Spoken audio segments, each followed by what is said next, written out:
All right, so today we are reminding ourselves about how to solve quadratic equations by factoring, and then we're going to learn how to solve them using the quadratic formula. So let's just jump right in. First thing, remember this big idea that A times B equals 0. That means that either A equals 0 or B equals 0. Because the only way to get 0 with multiplication is that something times something equals 0. All right, so how to do this. Step 1, set the equation equal to 0. So the only way for this to work is if I have a 0 on one side.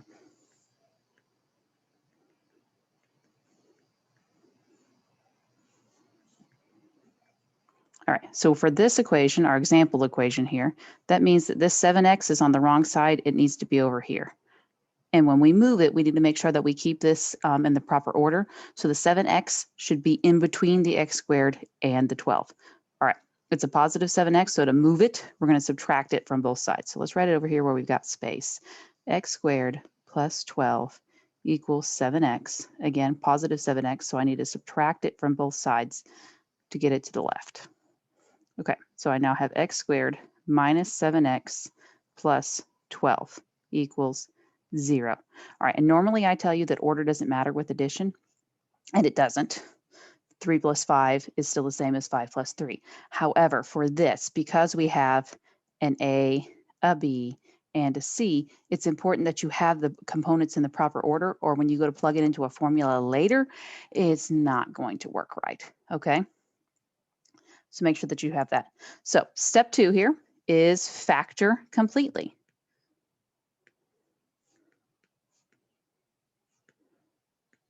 And we've already had a whole unit on factoring, so I'm not going to delve too deeply on that. But remember, first thing we learned to factor was factoring out a greatest common factor. We've learned the AC method. We've learned the difference of squares. We've learned the sum and difference of cubes. We learned a direct factoring method, which is the shortcut method of the AC method, all right? And in fact, that's the one we're going to use here. The direct method, the shortcut method, whichever we want to call it. And we can use that anytime the coefficient in front of our x squared is 1, which you see here is that ninja 1 right there. Okay, so to do this, we go ahead and set up our parentheses. Don't forget the equals 0. And we need to ask ourselves what two numbers multiply together to make positive 12 and add together to make negative 7. All right, so first thing we look at is our signs here. This is a positive, which says both of our signs are going to be the same. Look at our middle sign. That's a negative, so they're both going to be the same, and they're both going to be negative. So I can go ahead and put in my negative signs here. This is x squared in the front, so this is going to be x. This is going to be x. And then we say what two numbers multiply to make 12 and add to make negative 7. Well, let's list factors of 12. Obviously, we have 12 and 1. No. Okay, I have 2 and 6. Well, that's 8. So I'm getting closer. Then I have 3 and 4. Perfect. 3 and 4. So that's my factored form. And if we wanted to multiply that, we could check it. All right. Step 3. Last step. Okay, set each factor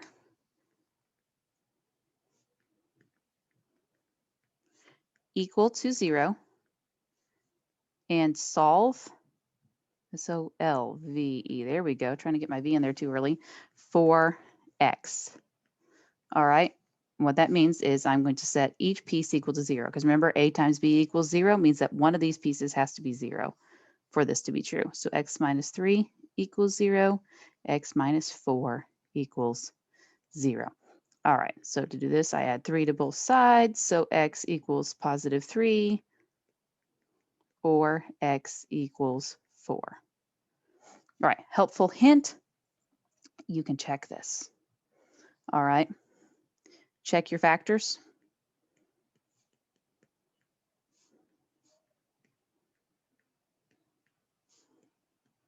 And I'm going to say using FOIL. This is also called double distribution more correctly, or you can call it rainbow, rocket ship, over, under, whatever you want to call it, but it's firsts outsides, insides, lasts. If you want to double check your factors if you're not positive about yourself. All right, I am not going to work the examples because as I said, we had a complete unit on this. Go back and watch those videos if you're a little rusty, or there's Khan Academy links in that unit as well. If you don't have access to the videos for that unit anymore because they were in the first semester, you can go to my YouTube channel. You can access that by clicking on the little YouTube link on any of my videos in this unit and find the videos on my YouTube channel. They're all there. All right, so the solutions, moving on here to the quadratic formula. The solutions of a quadratic equation in the form ax squared plus bx plus c equals 0. So remember, I said we had to have our right order, a, b, c, okay, are given by the following formula. All right, so this is the quadratic formula. Super important. You need to know this. X is equal to negative b plus or minus the square root of b squared minus 4ac all over 2a. All right, there is a song that goes with this. It's to the tune of Pop Goes the Weasel. For the sake of time, I am definitely not going to sing it here for you. Y'all don't want to hear me sing anyway. Okay, so number 1, steps. Make sure the equation is set equal to 0. Identify the A, the B, and the C. Plug the pieces into the formula. Okay, so far, steps 1 through 3, super easy. You don't even have to think for that. All right, next step, simplify completely. This is where your knowledge of radicals comes in handy. Remember, we just had that whole unit on radicals. You're going to need to use that knowledge here. All right, so examples. Remember, step 1, make sure we're set equal to 0. Done. Step 2, identify your A, your B, and your C. A, B, C. This is also a very good point to make sure that you are in the correct order, right? X squared, then X, then your constant that has no X. If you're not in the right order, rearrange your equation so that you are in the right order. All right, next, plug it into the formula. As a reminder, that formula is X is equal to negative b plus or minus the square root of b squared minus 4ac all over 2a. More on why we have plus or minus in a minute. So let's plug this in. X equals negative b. B is this, so negative 7 plus or minus the square root of b squared. We're going to do some of this math as we're going, make it a little easier for us. So b squared, 7 squared is 49, minus 4 times a, which is 2, times c, which is the entire thing here, so negative 11. All right, all over 2a. 2 times a is 4. All right, so let's simplify. Let's clean up into this radical here. Forgive my phone. All right, so turn this on vibrate, in fact. That's better. Okay. So let's clean up under this radical. X equals negative 7 plus or minus. We already know this is square root of 49. Let's deal with this 4 to negative 11. All right. So negative 4 times 2 is negative 8. Negative 8 times negative 11 is a positive 88. All right. Pay very careful, close attention to your signs here.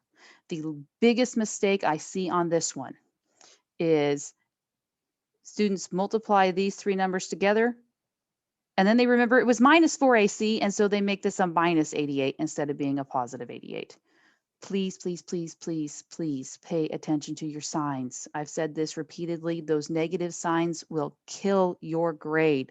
All right? Do not lose points because you forgot to pay attention to the negative sign. All right.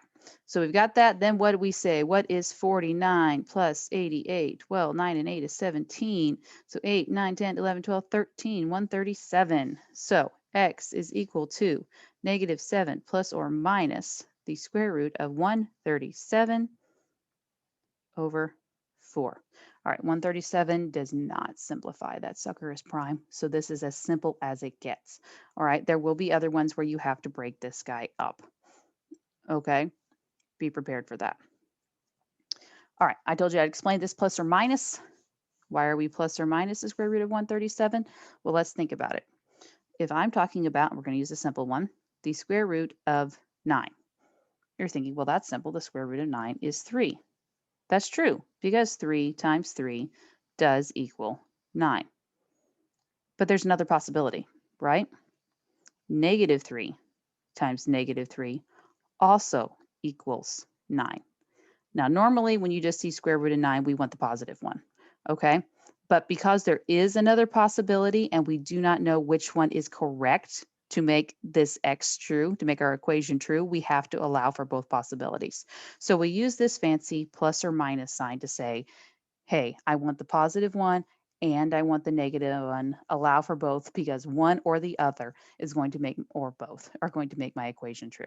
All right, let's scroll down here and let's do D, shall we? Just for the sake of space. Okay, step 1, make sure our equation is equal to 0. It's not right now. This 4x has got to go over to the left side. So let's get her over there. Remember, make sure you get these things in the right order. So 2x squared minus 4x plus 9. If you don't have them in the right order, your A, B, and C are going to be messed up. Do not lose points because of the order. All right, step 2, identify A, B, C. In theory, you don't have to label these, but I find it helpful. Step 3, plug it into the formula. X is equal to negative B, negative 4. Remember, B is your entire thing, okay? And it's a negative B. B is the entire negative 4, so it's a negative 4. We'll clean that up in a minute. Plus or minus, as I said again about those negative signs, don't let them lose you points. Keep your negative sign. Plus or minus the square root of B squared, negative 4 squared. Negative 4 times negative 4 is 16. Minus 4AC. All right, we're going to do this math in our head together. All right, so negative 4 times a positive 2 gives us a negative 8. Negative 8 times 9, that's our C. Negative 8 times 9 is negative 72. All over 2A. 2 times A, which is 2, is 4. Okay, I do not mind one single bit if you go through all of the steps like we did up on our first one on our A example. If that helps you, go through all of them. If you can do them together combined like I did here, go for it. Whatever works best for you. I'm just trying to make this video not 30 minutes long. All right, next, let's finish cleaning up underneath of my radical here. So I'll bring up my handy dandy calculator here. 16 minus 72 is negative 56. All right, so x is equal to negative 4, which is a positive 4, plus or minus the square root of negative 56 over 4. Remember, I told you you get to employ those knowledge of radicals that you had? This is where we're going to use it. Step 1, what do we do anytime we have an I under a square root? Sorry, a negative sign under a square root. I think I gave it away. We take an I out. So let's do that. X equals 4 plus or minus. We know we're going to take an I out. All right. Then let's break down our 56. Well, 56 is what times what? Well, obviously we know it's 2 times something, and that's going to be 25, 26, 27, 28. And 28 is 2 times 14, and 14 is 2 times 7. Okay, it's a square root, so I'm looking for a pair of numbers to come out. So 2 comes out. Then we leave in what else doesn't have a match. So it's 2 times 7 stays in, so 14. All over 4. All right, now we're pretty good here, but we're not completely finished. What I want you to notice is that all of our units, okay, every single one of our pieces, 4, 2i, 4, they're all divisible by 2, okay? We can reduce this fraction further by dividing each of our pieces of our polynomial by 2. So we're going to do that. And in fact, I'm going to come over here because I'm out of space. All right, so x equals 4 divided by 2 is 2, plus or minus 2 divided by 2 is just 1. So I just say I. Square root of 14. We do not divide what's under the radical by 2. It's just a unit here right now, okay? Think of it just like an x. Over 4 divided by 2 is 2, all right? And this is our completed simplified answer, all right? one word of advice. If you're using a calculator to figure out these square roots, so if you have a good calculator and it'll actually go into complex mode and plug in the square root of -56, all right, it's going to spit you out an answer that looks like this: 2 square roots of 14, and then it's going to put the I over here. Okay, on your calculator, that's very easy to see that your I is not under the radical. When you're typing it into MathQuill, if you don't remember to push the right arrow button and get out from under the radical, you end up with this. And that is not correct. So my suggestion to you is, instead of writing it with the I on the right, do it like I've done and write the I on the left. Then it's very clear that that I is not under the radical. And remember, with multiplication, order doesn't matter. So whether it's in front of the radical or after, you're still correct. Okay, so avoid confusion, avoid missing points because of a handwriting or typing error, and write that I out front. All right, guys, that's all for today. Good luck with your homework. And as always, email me if you have any questions. Bye.